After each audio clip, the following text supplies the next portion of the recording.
រឿងខ្សែថៃរមិលគុណកាលគ្រាព្រះសម្មាសម្ពុទ្ធទ្រង់គង់នៅវត្តជាតិពុនព្រះពុទ្ធអង្គតែងតែសម្ដែងព្រះធម៌ទេសនាទៅដល់មនុស្សទូទៅដោយមិនមានការរើសអើងឡើយក្នុងសម័យនោះលោកអនាថបណ្ឌិតកសិទ្ធិមានសម្លាញ់ជាសទ្ធិជនបទម្នាក់ដែលមិនដឹងគុណមិត្តឡើយទើបព្រះពុទ្ធអង្គយកនិទានជាដកមកសម្ដែងឲ្យឃើញពីទោសនៃក្តីអកតញ្ញូទុកជាការអប់រំដល់មនុស្សទូទៅ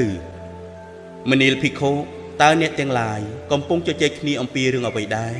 បបិទ្ធព្រះអង្គដ៏ចម្រើនពួកយើងកំពុងពិភាក្សារឿងសទ្ធិជនបទម្នាក់ជាសម្លាញ់របស់អនាថបណ្ឌិតកសិទ្ធិគឺជាមនុស្សរមិលគុណមនាលភិក្ខុទាំងឡាយការរមិលគុណគឺជាក្តីវិនិច្ឆ័យយ៉ាងធ្ងន់ធ្ងរដែលបុគ្គលគួរតែដកចោលបបិទ្ធព្រះអង្គសូមព្រះអង្គមេត្តាសម្ដែងឱវាទជាទីកាត់ឡើងនៃបញ្ញាដល់ពួកយើងខ្ញុំព្រះករុណាផងមនាលភិក្ខុចូលត្រង់ត្រាប់ដោយយកចិត្តទុកដាក់ចុះក្នុងគ្រាកន្លងទៅហើយគ្រាមួយសេដ្ឋីជនបទបានជញ្ជូនទំនិញមកតាមរទេះយ៉ាងច្រើនដើម្បីយកទៅឲ្យសេដ្ឋីពោធិសត្វដែលរស់នៅឯក្រុងពារាណសីណែនេះក្រុមនេះគឺជាទំនិញរាប់រយប្រភេទដែលអ្នកត្រូវនាំទៅឲ្យសម្លាញ់របស់យើងនៅឯក្រុងពារាណសីណាបាទលោកសេដ្ឋីតើត្រូវការទូទាត់ថ្លៃទំនិញទាំងនេះទេពេលទៅដល់អត់ទីនេះក្រុមគឺថាទំនិញទាំងនេះត្រូវនាំយកប្រគល់ជូនសម្លាញ់យើងហើយគឺនឹងផ្លាស់ប្ដូរទំនិញផ្សេងមកវិញដែលអ្នកត្រូវដឹកមកឲ្យយើងវិញដឹងទេបាទលោកសេដ្ឋីខ្ញុំយល់ហើយសូមលោកសេដ្ឋីទុកចិត្តចុះនេះក្រុមក៏បានចាត់ចែងទំនិញដាក់រទេះដែលមានចំនួនយ៉ាងច្រើនរួចរាល់ហើយក៏ចេញដំណើរទៅកាន់ក្រុងពារាណសីយ៉ាងប្រុងប្រយ័ត្នខ្ពស់ណែវ័យគ្នាយើងរួចរាល់នៅបាទលោកនាយពួកយើងរួចរាល់ហើយពេលនេះយើងអាចចេញដំណើរបានហើយល្អណាស់អញ្ចឹងតោះចេញដំណើរ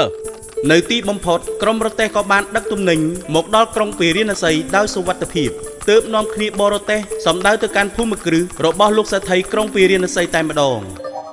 អូអ្នកទាំងឡាយមកដល់ហើយឬតើតាមផ្លូវសុខសប្បាយយ៉ាងណាដែរបាទលោកសេដ្ឋីគឺថាការធ្វើដំណើរតាមផ្លូវមកនេះមិនមានជាបញ្ហាអ្វីទេពួកយើងសុខសប្បាយជាធម្មតាល្អណាស់បើដូច្នេះសូមអ្នកទាំងឡាយនាំគ្នាស្នាក់នៅទីនេះឲ្យបានស្រួលខ្លួនសិនចុះចាំនាំទំនិញត្រឡប់ទៅវិញបាទលោកសេដ្ឋីពួកយើងសូមអរគុណខ្លាំងណាស់សម្រាប់ការទទួលស្វាគមន៍យ៉ាងកក់ក្ដៅនេះពេលក្បួនរទេះមកដល់សេដ្ឋីពោធិសត្វក៏ឲ្យមនុស្សយកម្ហូបអាហារបាយទឹកនំចំណីមកស្វាគមន៍ពួកបរិវារដែលនាំរទេះទំនិញមកព្រមទាំងឲ្យទីស្នាក់អាស្រ័យយ៉ាងល្អផងដែរលុះដល់ស្អែកឡើងសេដ្ឋីក៏ផ្ទេរទំនិញត្រៀមឲ្យពួកបរិវារទាំងនោះយកទៅវិញណែលោកនាយក្រុមនេះគឺជាទំនិញដែលត្រូវដឹកយកទៅជូនសម្លាញ់យើងវិញសូមឲ្យការធ្វើដំណើរតាមផ្លូវប្រកបដោយសុវត្ថិភាពណាបាទលោកសេដ្ឋីពួកយើងខ្ញុំសូមអរគុណណាស់សម្រាប់ការយកចិត្តទុកដាក់ចំពោះពួកយើងខ្ញុំមិនជាអ្វីទេនេះគឺជាក្តីរីករាយរបស់ខ្ញុំពេលបរិវារនាំទំនិញមកដល់វិញសេដ្ឋីជនបទមិនបានចេញទៅទទួលស្វាគមន៍អ្វីទេមិនត្រឹមតែប៉ុណ្ណោះគាត់ថែមទាំងបណ្ដេញឲ្យឆាប់ចេញពីផ្ទះរបស់ខ្លួនទៀតផងណែវយគ្នាយើងនាំគ្នាទៅរកបាយទឹករៀងៗខ្លួនទៅលោកនាយដូចជាមិនសមទេគិតទៅយើងមកពីចម្ងាយគួរណាស់តែលោកសេដ្ឋីទទួលបាយទឹកមួយពេលវាដែលទៅអស់ប្រមាណទៅពួកយើងគួរជាអ្នកដឹកទំនិញជូនគាត់សោះមិនគួរធ្វើបែបនេះដាក់យើងទេណាស់ហើយអ្នកទាំងឡាយអើយយើងធ្វើការជូនគេទ្រាំទៅក្រោយមកសេដ្ឋីជនបទត្រៀមទំនិញរួចរាល់ហើយក៏ហៅពួកបរិវារទាំងនោះមកឲ្យជញ្ជូនទំនិញទៅបដូរជាមួយនឹងសម្លាញ់ម្ដងទៀតលោកនាយខ្ញុំបារម្ភថាលោកសេដ្ឋីនិយាយល្អជាមួយពួកយើងតែពេលត្រូវប្រើទេ